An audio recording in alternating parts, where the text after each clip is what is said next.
Agora, na entrevista do dia com Maria Lídia Flandre, o efeito da tensão política na relação governo federal e o Congresso sobre as novas manifestações de rua. Já está marcada nova manifestação para o dia 12 de abril, quando muito mais gente poderá protestar segundo a expectativa dos organizadores. E quem analisa é o cientista político Fernando Abrúcio, professor e pesquisador da Fundação Getúlio Vargas de São Paulo. Obrigada, professor, por estar conosco mais uma vez. Nós temos indicadores que a manifestação marcada para abril possa realmente ser muito maior, como dizem os organizadores, e que aquele ânimo de protesto que vimos em São Paulo possa se espalhar Brasil afora? Olha, há indicadores que mostram que caminham para esse sentido, mas eu ainda não daria assim uma posição completamente fechada. Quais são os indicadores? Acho que o principal indicador é a perda de popularidade da presidente Dilma. Essa perda ela vem num crescente e isso acho que favorece as manifestações. Um segundo indicador é que, além da perda de popularidade, a situação econômica do país está piorando, não está melhorando. E acho que essa é a coisa que mais tem mobilizado as pessoas. Qual é a incógnita? O movimento do dia 15 de março foi preponderantemente um movimento da região centro-sul. Foi, em particular, um movimento muito forte no estado de São Paulo. As pessoas falam da cidade, mas Ribeirão Preto, algumas cidades foi muito grande. Um movimento forte no Paraná e no Rio Grande do Sul, em particular em Curitiba e Porto Alegre. Mas para cima do centro-sul, o movimento foi fraco. Se a gente olhar matematicamente, ele foi muito fraco na cidade do Rio, muito fraco em Belo Horizonte e muito pequeno, menor ainda no Nordeste. Há espaço para crescer? Eu acho que diante da perda de popularidade da presidente, da situação econômica, há espaço para crescer. Mas é uma incógnita, Maria Lídia, é difícil saber o tamanho que isso terá. E assim, uma manifestação tão próxima da outra, isso pode trazer um desgaste, uma espécie de banalização e fragilizar o protesto? Pode fragilizar, como também já estão aparecendo as primeiras divisões dentro desses grupos, né? Há grupos mais moderados e há grupos mais extremistas, que defendem, inclusive, em alguns casos, a intervenção militar. Não são majoritários, Maria Lídia, isso é verdade, não são. Mas já começa a haver uma série de rusgas entre esses organizadores do movimento e eles, por exemplo, querem agora chegar à periferia de São Paulo, é uma das coisas que está sendo discutida. Vamos ver, porque aí a agenda tem que ser maior.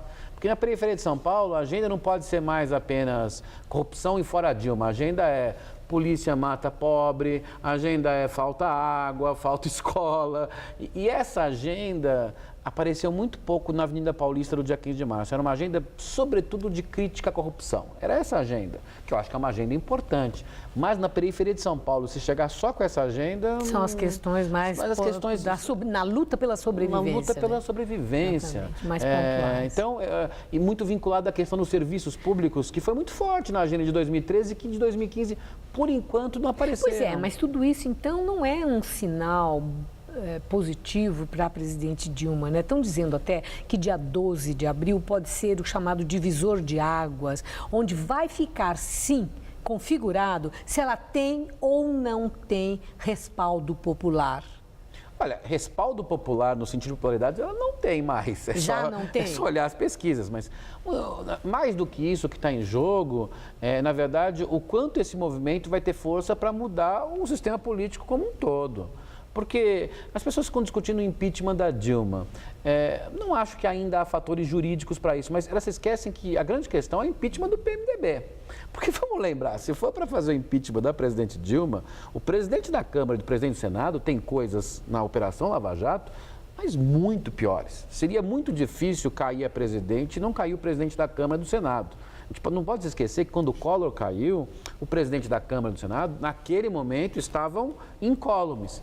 Nesse momento, a situação do presidente da Câmara e, sobretudo, do presidente do Senado, daqui a 2 ou 3 meses, ele será um réu na justiça. Então, quem é que está disposto a fazer o impeachment do PMDB dentro do sistema político? Bom, e tem até piada, né? Estão dizendo impeachment para quê se quem está governando é o PMDB? Eu achei graça nisso outro dia. A presidente Dilma está refém do PMDB? Eu acho que em boa medida sim, porque mais do que refém, ela não... O refém é apenas que fica preso. A Dilma não sabe nem para onde vai o PMDB. É mais complicado, porque a cada dia o PMDB inventa uma agenda, Maria Lídia. Quer dizer, nessa semana foi a agenda de uma emenda constitucional para reduzir ministérios, o que seria digamos, uma excentricidade do Brasil, nenhum país do mundo fez isso, e uma agenda para a renegociação da dívida dos estados e municípios. Na semana anterior era outra agenda, na outra era outra, e na próxima ninguém sabe o que vai ser. Então, eu acho que até pior do que refém, é uma situação de desgoverno, porque nós temos um paradoxo hoje. Quem tem mais poder no Brasil hoje não é PT ou PSDB, são o presidente da Câmara e do Senado. Só que os dois podem, daqui a 3 meses, como réus de um processo de corrupção. Então, ao mesmo tempo, eles estão exercendo o poder e exercendo o desespero. Então, numa situação como essa, eu acho que o centro do sistema político brasileiro, que era o PT e o PSDB, foram o PT e o PSDB durante quase 20 anos, não sabem o que fazer. Ambos não sabem o que fazer. O PT, porque o governo está muito mal, vamos dizer a verdade, e o PSDB, porque não sabe se abraça o PMDB ou vai para o banheiro e fica escondidinho, rezando para que o governo se atrapalhe. Mas o PSDB está, assim, numa coisa de quem não sabe ainda que caminho trilhar, né, no seu papel de oposição, ou está deixando que eles, né, se enfrentem, como está acontecendo, lá na própria base, e com isso a base desmorona? É alguma coisa que acontece por eles próprios, sem a oposição gastar a munição? Mas aí tem um ponto fundamental. Na verdade, tem 2 pontos fundamentais. Primeiro, o PSDB não está deixando a base desmoronar, mas qual é a posição do PSDB em relação ao ajuste fiscal, por exemplo? Eu não sei ainda. É uma coisa que seria importante ser colocado. Segundo, as próprias ruas, é interessante que alguns importantes membros do PSDB quiseram subir nos caminhões de som para falar na Paulista e não puderam falar. Por que isso está acontecendo? É isso que eu estou dizendo.